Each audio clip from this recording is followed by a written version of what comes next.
주신 하나님의 말씀 로마서 12장 10절 11절입니다.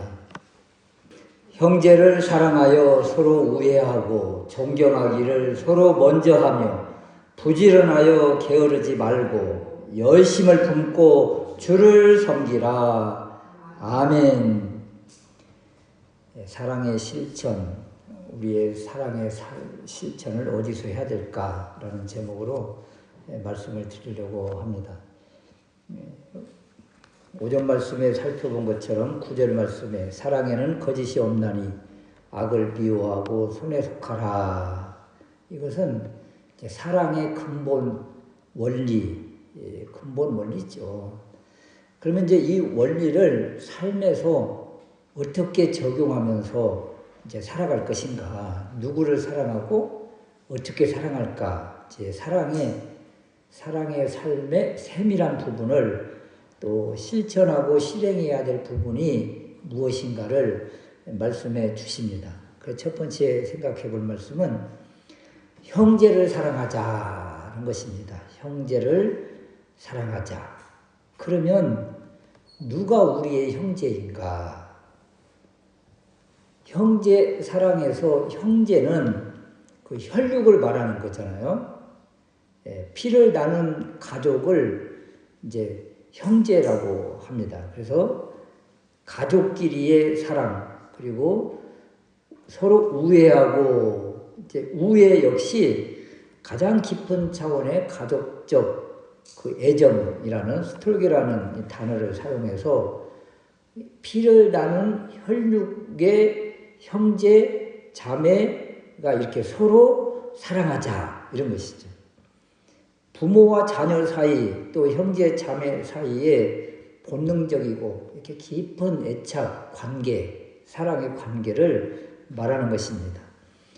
형제 사랑과 우애를 그럼 누구에게 하라고 하는가 하면 로마 교회 공동체 안에서의 관계 안에서 이런 사랑을 하라는 거예요. 깊은 혈육의 사랑을 가져다 쓰면서 이렇게 사랑해야 된다.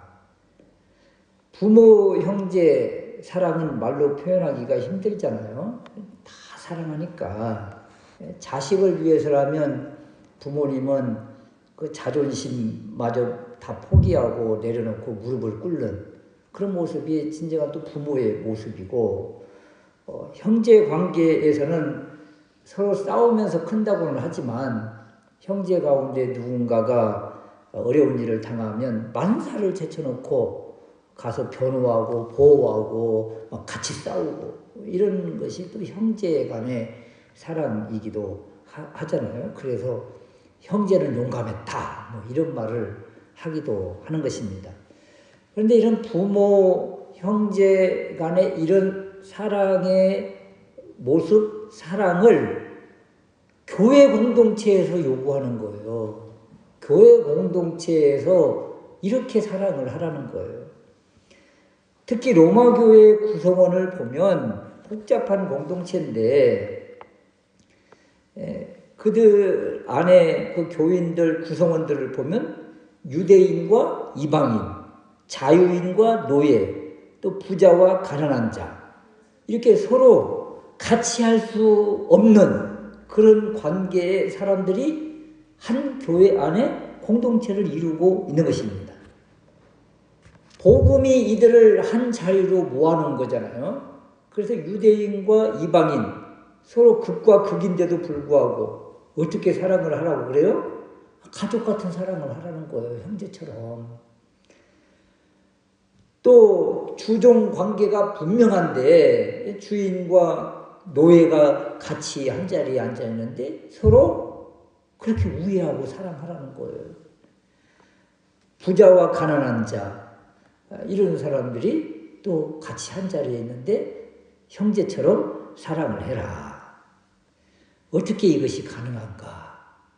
예수 그리스도를 믿음으로 예수 그리스도 안에 있는 사람, 선에 속한 자잖아요. 선에 예수님의 십자가에 그냥 강력한 본드로 붙어있는 것처럼 이렇게 붙어있는 이런 사람들, 이런 관계에 있는 사람들, 이런 사람들은 유대인이나 이방인이나 뭐 로마인이나 이 뭐 부자나 가난한 자나 자유자나 종이나 다 하나님을 뭐라고 불러요? 아버지라고 부르죠. 그러니까 하나님을 아버지로 고백하는 사람들, 이 땅에서의 신분 여러 가지 관계에서 차별이 있지만 그럼에도 불구하고 한 형제 자매잖아요. 아버지를 똑같이 하나님 아버지라고 부르니까. 그래서 이 구성원들은 서로 주 안에서 형제 자매같이 사랑하고 하나 되어야 된다. 이렇게 말씀을 주시는 것입니다. 두 번째는 이제 존경하라고 합니다. 존경은 그 명예, 가치 이런 것들이 포함되어 있는데 존경한다는 것은 상대방의 가치와 무게를 인정해 주는 것이고 상대방을 귀한 존재로 여기는 것입니다. 그런데 이렇게 존경한다, 존중한다, 또 인정한다 이런 것에 있어서 그 앞에 서로 먼저 앞에서 이런 표현을 지금 기록해 주고 있잖아요. 그러니까 누가 먼저 상대를 존경하는데 앞서서 서로 먼저 경쟁하듯이 하라는 거예요. 그러니까 상대방을 높이는데 먼저 막 경쟁하듯이 내가 먼저 하면서 이렇게 존중하는, 존경하는 이런 모습을 보여야 된다. 이런 것이죠. 그런데 사람은 원래 우리 본성은 존경받으려고 하잖아요. 섬김을 받으려고 하잖아요. 대접을 받으려고 하잖아요. 이건 기본입니다. 기본 본성이에요. 그런데 상대방을 높이고 존경하는 것을 어떻게 먼저 할 수가 있겠는가? 빌립보서 2장 3절에 보면 사도 바울이 이런 선포를 합니다. 아무 일에든지 다툼이나 허용으로 하지 말고 오직 겸손한 마음으로 각각 자기보다 남을 낮게 여기고 높게 여기고 인정하고 존중하고 이렇게 하라는 거예요. 사실 이런 말씀을 들으면 쉽게 들어오지 않죠. 저것이 나한테 더 고개를 숙이고 들어와야지 이런 마음을 가지고 있는데 오히려 그냥 빳빳하게 오는데 어떻게 내가 먼저 가서 손을 뻗어서 안아주고 존경할 수가 있겠는가. 그런데 은혜 받은 사람은 상대방을 먼저 존경하고 앞서서 인정한다. 그래서 은혜가 문제예요. 은혜를 먼저 받고 하나님의 은혜를 더 깊이 깨달은 사람은 상대방을 먼저 존경하고 앞서서 인정한다. 어떻게 가능한가 하면 하늘 보좌에 계신 분, 하나님의 아들님이시며 창조주이시며 주님이신 우리 주님이 다 내려놓고 내려오셔서 섬겨주셨잖아요. 죽기까지. 그러면 이 은혜를 아는 사람은 상대방을 향해서 이렇게 섬길 수가 있다. 존경할 수가 있다. 이런 것이죠. 그런데 반대로 우리 마음속에 자꾸 존경을 받고 싶고 또 섬김을 받고 싶은 이런 마음이 자꾸 꿈틀댄다. 그러면 나에게서 지금 십자가의 은혜가 많이 지금 식어져 가고 있구나. 이것을 느껴야 돼요. 근데 주님과의 관계, 은혜와 십자가의 관계의 거리가 지금 틈이 생겨서 벌어지고 있는가? 그러면 이런 마음이 내 안에서 나오는 거죠. 그러니까 상대방에게 고개를 숙이고 싶은 마음이 자꾸 사라진다? 그러면 하나님과의 관계가 지금 내가 서운해 있고 멀어지고 있구나. 그러면서 내 안에 이런 악이 지금 꿈틀대고 있구나 하고 오전의 말씀처럼 막 소름 끼치듯이 또 애통하고 탄식해야 된다. 우리는 이것이 없는 거예요. 이것이. 그래서 이것이 타성해졌고 형식해졌고 점점 주님으로부터 또 은혜로부터 십자가로부터 거리가 멀어지는데도 불구하고 그런갑다 하고 사는 거죠. 그래서 이런 나의 삶이 상대방을 인정하고 존중하고 존경하는 데 있어서 지금 제대로 하지 못하고 있다. 또 존경받고 싶은 마음이 자꾸 내 안에서 도사리면서 나오려고 한다. 그러면 은혜가 많이 떨어졌구나. 십자가와의 거리가 지금 생겼구나. 틈새가 생겼네 하면서 주님 앞에 더 몸부림치면서 나와야 되겠다. 이런 것입니다. 왜냐하면 상대방을 보면 알 수가 있어요. 상대방이 어떤 존재예요? 우리 주님이 십자가에서 못 박혀 그 영혼을 산 그 존재예요. 주님의 가치가 그 사람에게 있어요. 그래서 우리는 어떻게 해요? 더 낮아지고 그 사람을 섬기고 그 사람을 높이는 거예요. 그 안에 누가 있기 때문에 주님이 계시니까. 그 사람 안에 주님이 계시잖아요. 그래서 상대방을 이렇게 섬기고 존경하는 것이 마땅하다. 고개를 숙이는 것 당연하다. 이런 것입니다.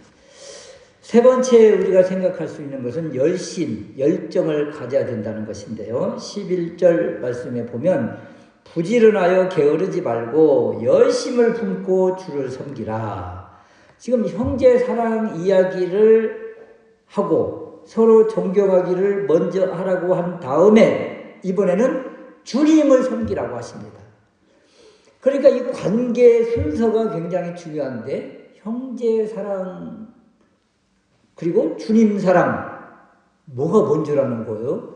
형제 사랑이 먼저라는 거예요. 이것을 또 우리에게 가르쳐 주고 있습니다. 일반적인 우리 신앙의 관계에서는 주님을 더 사랑하라고 하죠. 그런데 이 교회 공동체 내에서 특별히 은사를 가졌다고 하는 사람은 이렇게 형제를 사랑하고 그 다음 주님을 섬기는데 어떻게 섬겨요? 노예가 주인에게 전적으로 섬기는 것처럼 사도 바울이 예수 그리스도의 종 바울이라고 한 것처럼 그렇게 주님을 섬기라는 것입니다. 주님을 섬기는데 부지런히 열심을 품으라고 하잖아요. 열심을 품는 것, 이 열심을 품는다. 이것은 어떤 의미를 가지고 있는가 하면 주전자에 물을 넣고 팔팔 끓일 때 주전자 뚜껑이 막 들썩들썩 하잖아요. 막 그러거든요. 그런 상태가 바로 열심을 품는 모습입니다.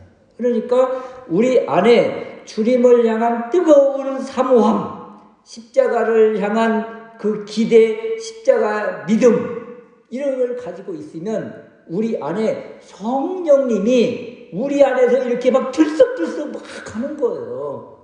성령님이 강력하게 우리 마음에서 우리를 주장하는 것이 되는 거죠.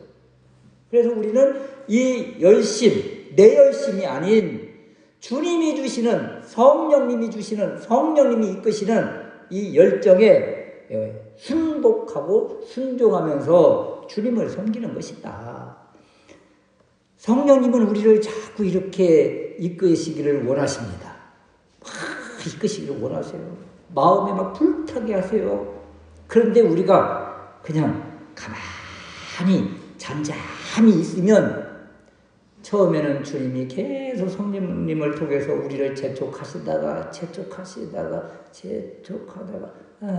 그러다가 이제 그냥 네 맘대로 살아라, 네 생각대로 살아라 그렇게 되는 거죠. 그 모습이 성령님이 탄식하는 거예요. 그러니까 성령님에게 우리가 예민하게 반응할 때는 막 우리를 이렇게 이끌어 주세요. 그런데 우리가 여기에 예민하게 반응하지 않고 그냥 그런갑다 하고 그냥 무감각하면 주님도 이제 성령님도 우리 안에서 그런 모습을 이제 안 보여주시는 거죠. 그럼 어떻게 돼요? 성령님이 탄식하는 거예요. 그래서 이렇게 펄펄 끓는 이 열심, 열정의 반대가 무엇일까? 차가움 같아요? 아니요. 성경에서는 미지근합니다. 뜨겁지 않는 신앙, 열심이 없는 예배, 긴박감도 없고 그냥 느슨하니 이런 상태의 모습을 이 뜨거움의 반대라고 합니다. 그래서 우리는 주님을 섬기는 데 있어서 그냥 타성적, 형식적 미지근함이 아니라 열심을 가지고 열정을 가지고 주님께 영광을 돌려야 되겠다. 또 이웃 형제를 사랑하는 데 있어서도 이런 마음으로 열심을 내야 되겠다. 골로새서 3장 23절 말씀에 보면 무슨 일을 하든지 마음을 다하여 주께 하듯 하고 사람에게 하듯 하지 말라. 이 말씀은요, 종들이 육신의 상전을 섬길 때의 자세를 말해요. 그러니까 우리가 삶에서 세상 사람과 또는 공동체 안에서 형제를 위해서 일을 할 때 이런 마음으로 하라는 거예요. 주님을 섬기듯 이렇게 섬기는 것이 마땅하다. 주님을 섬기듯 이렇게 열심을 품고 나아가면 우리 안에 주님이 계속 힘을 공급해 주십니다.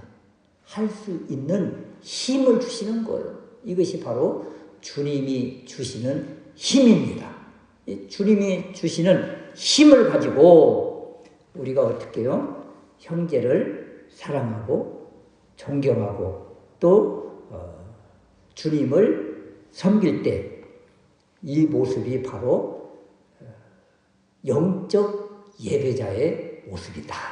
영적 예배는 어떤 신령한 예배가 아니라 하나님께서 이끄시는 대로 또 하나님께서 주신 말씀대로 삶에서 이렇게 사랑으로 섬기고 대하고 주님을 더 섬기는 이런 모습이 영적 예배자의 모습이다. 한 주간 이 말씀 붙들고 또 이 말씀 앞에 서서 나는 어떻게 살고 있는지 늘 점검하고 주님의 이끄심에 온전히 순복하는 우리가 될 수 있으시기를 주님의 이름으로 축원합니다.